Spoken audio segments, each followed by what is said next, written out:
Chegou o momento de conversarmos com o Dr. Nicolas Cruel sobre os tipos de cirurgia bariátrica.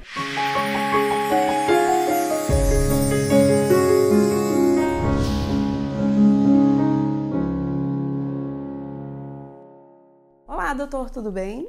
Tudo bem, Ciane? Quais são os métodos que são utilizados atualmente?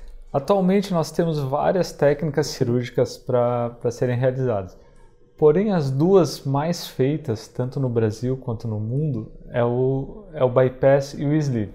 O bypass gástrico ele consiste numa técnica que é desabsortiva e restritiva, uma técnica mista, onde a gente faz uma ressecção, deixa um pedaço pequeno do estômago e acaba fazendo um desvio do intestino, fazendo com que um alimento chegue mais à frente e com isso essa porção do intestino não absorva esse alimento. Já o sleeve, ele já consiste em uma técnica estritamente restritiva, onde a gente acaba retirando em torno de 90% do estômago.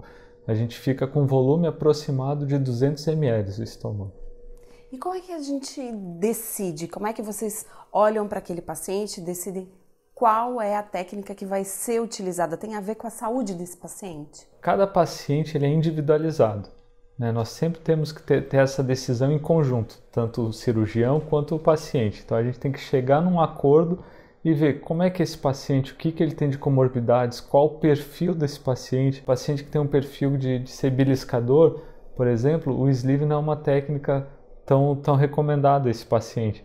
Ou o paciente ele tem um diabetes muito descompensado, muito importante, então o bypass já é uma técnica mais recomendada a esse paciente. Então isso sempre vai depender do tipo e do perfil do paciente. Quanto tempo, doutor, demora cada tipo de cirurgia? Claro que com o tempo, com os anos adquiridos, a gente vai sempre diminuindo esse tempo cirúrgico, O bypass a gente leva em torno de 1 hora e 10, Já o sleeve em torno de 40, 50 minutos de cirurgia. Obviamente que o paciente, se a gente contar desde que entra no centro cirúrgico até sair, até ser preparado, ser realizada a anestesia, depois no pós-cirúrgico, ele fica em torno de 3, 4 horas no centro cirúrgico. E qual é o tempo de recuperação de uma e da outra? Todos os pacientes eles acabam ficando em torno de 48 horas no hospital. Eles internam no dia da cirurgia, ficam 2 dias no hospital e vão para casa. As 2 primeiras semanas são fundamentais, tanto na recuperação quanto na própria ingesta líquida que ele está reaprendendo a comer, a se alimentar. Então ele vai ficar numa dieta líquida restrita por 15 dias. Nesse período o paciente ele acaba se sentindo mais fraco, porque ele acaba desidratando, está ingerindo menos, então a recuperação dele é um pouco mais lenta.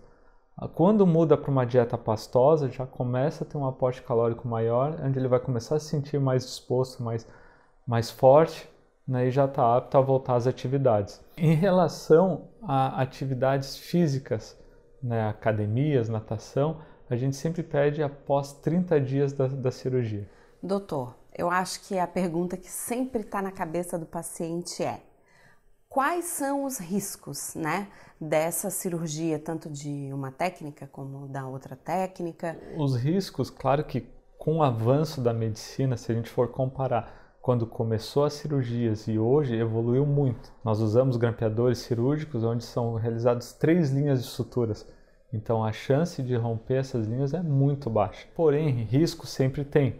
Na medicina não é exatas, não existe o 0 nem o 100%. Então, de cada 1.000, 10.000 pacientes, um vai complicar, um vai ter risco. Por mais que tu faça sempre o mesmo procedimento, sempre a mesma técnica, sempre os mesmos passos, tem essa porcentagem de acontecer. O principal risco é a fístula. Fístula é um buraquinho na linha de grampeamento. Então isso normalmente ocorre ali nos 10 primeiros dias.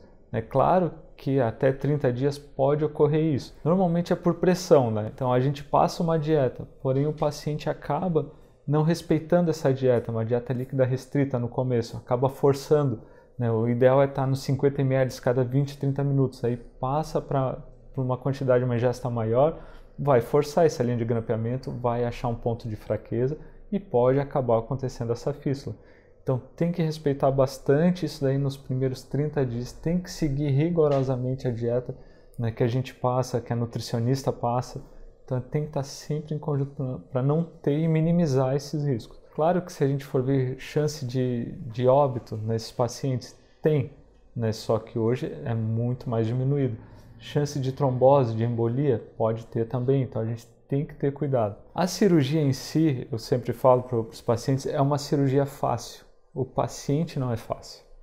Então, às vezes, chega um paciente que tem um diabetes descompensado, tem uma cardiopatia severa, eles acabam tendo um risco cirúrgico maior.